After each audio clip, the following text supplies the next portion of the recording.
This is David. Welcome back behind the velvet rope. Let's just get right into it today because we are joined by the one, the only Yvette Nicole Brown. Hi. I should just say Showbird is in the house. How are you? I am good. I am good and happy that I got to be a part of that amazing show and bring this little bird to life. Bring this little bird to life. I mean, listen, this you have starred in so many countless TV shows as a series regular, guest spots. You've been in so many movies. Like, how did The Masked Singer just compare to everything you've done in your career up to this point? Oh gosh, it was such an amazing coming home moment for me because I started as a singer. Signed to Motown and Bivton, Michael Bivins record label when I was a teenager. And so that was my greatest dream, my greatest love is music. And I thought that's what I will do as a career. And then it didn't work out. So I went to acting and got to sing as an actor.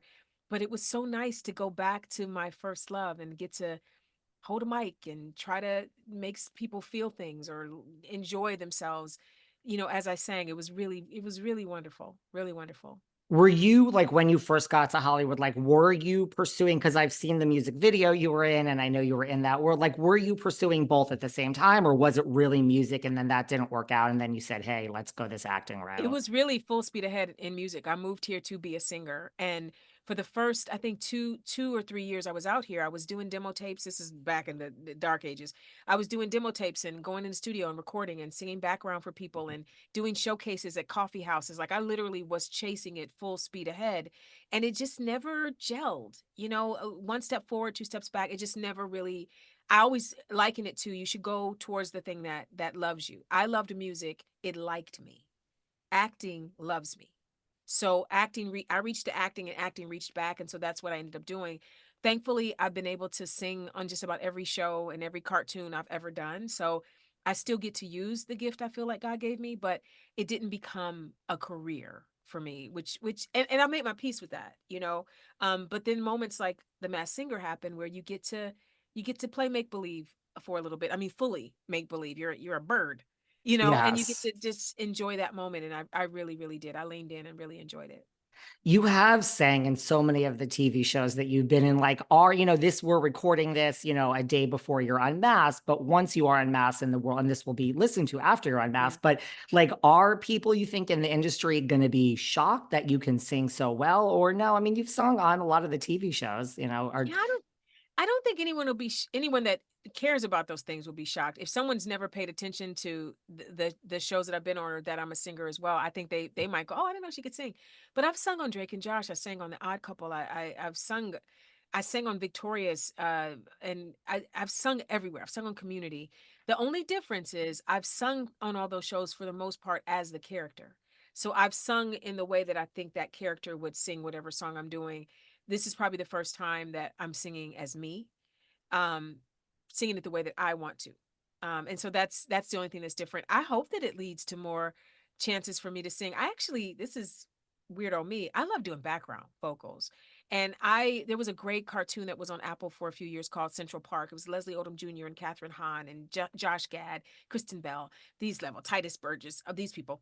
And they literally had music. It was a musical cartoon. And I reached out to Josh. I was like, Josh, can I just come and sing some of the backgrounds? Like, I don't even need it. I don't need a lead. And so I got to do 4 seasons, 3 or 4 seasons of just the person popping in, going, just little weird things in different songs. And that was enough for me. I love being able to sing. So I hope that anybody's doing cartoons or session work, if they said, Yvette, you want to come be alto number two? Absolutely. I would love it. I would sign love it. you up? Sign me up.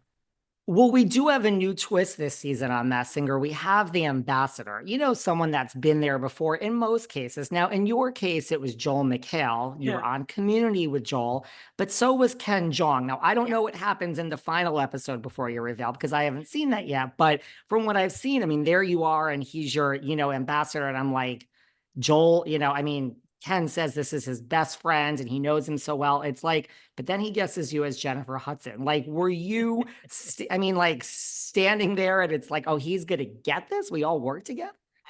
I am surprised that he didn't know it was me the moment I walked out, because I could pick out any of those yahoos in the dark. We spent so much time together. So I think maybe he got tired of guessing me, because Ken has guessed me in every season 3 or 4 times, different people. So I Yeah. think he might have just been like, she's never gonna do it. It won't be her. Can't be her. It should be her. It's not her. Jennifer Hudson. That's all I can think of as to why it wasn't my name immediately. And listen, I mean, if you're going to be compared to someone as a singer, I Jennifer mean, Hudson, come on I now, right? mean, and everyone that day, it was Kerry Washington and Taraji P. Henson and Sheila E. All amazing, beautiful, thin, beautiful women. I'll take it. It's like just take it and run, Yeah, right? absolutely. What about, you have been in so many shows and I've watched so many of them. Do you consider Community your kind of big break, or am I just like, am I making up your backstory? Because you've worked for so long before that. Yeah, I think Community is probably it was definitely the longest show I had done at that point. I think for kids, my big break was Drake and Josh. I get stopped about Drake and Josh every day, and it's not kids anymore. These babies are 35 talking about, I've loved you, you made my childhood. I'm like, oh, I'm old. So I think Drake and Josh for kids, but I think in the broader spans of what this industry loves, it's definitely Community. And in the Black community, Girlfriends was actually the first thing I ever did, and I get stopped all the time for being Tony's sister. So the beautiful thing about my career is that I've been blessed to do so many different things that I never know when someone comes up to me in a grocery store, I don't know why. And it's always exciting to go, okay, I think that might be a Drake and Josh person, or that might, yeah, I like trying to figure out who it could be, you know. We So love yeah. a little Girlfriends. I'm a little Tracy Ellis Ross. I Yes, mean, isn't ain't she nothing wonderful? wrong. But All yes, of them were she so just is. wonderful to me. They were wonderful people. It was a Are great wonderful people. show. Hmm. Speaking of Drake and Josh, I mean, I imagine that's what the popcorn, I'll listen, I do this for a living. I interview people I am so bad at this. I never, in retrospect, you're like, well, I guess that's what the popcorn is for. You were Absolutely. in the movie theater, but I never could get it. Yeah. That was It's, Drake and Josh. And the gavel was Black Lady Sketch Show. And then oh, advanced singing 101 was Community. I thought the gavel was the mayor with Leah Michelle. Oh, it could with Brandon Michael Hall. It could have Yeah. been. It could have been. But this is all in retrospect. Don't give me any credit for knowing anything after the fact. What about, Community? Like, it was I mean, you were with Chevy Chase, and like, it was like your longest kind of up to that point. Like, did you learn anything from like Chevy Chase or that experience? I learned a lot from being on set with those amazing people. My castmates were brilliant. The Russo brothers were our executive producers. And so a lot of the things that they went on to do, and they've said this too, a lot of the things that they went on to do in the Marvel films, they tested it out with us. Our paintball episode is a movie. It was shot like a movie. It was as expansive as a movie, and it was action and stunts and all of that. So I learned a lot, and am so blessed that I got to be around so many amazing people, some of them at the very beginning of their career. Like, we were at the community table when Donald used the Wu-Tang generator to create the name Childish Gambino. We were all sitting at the table when he became Childish Gambino. So there's things like Wow. that I will hold dear, for the rest of my life. Danny's kids were, born during the run of Community. We all, Joel's babies are grown, and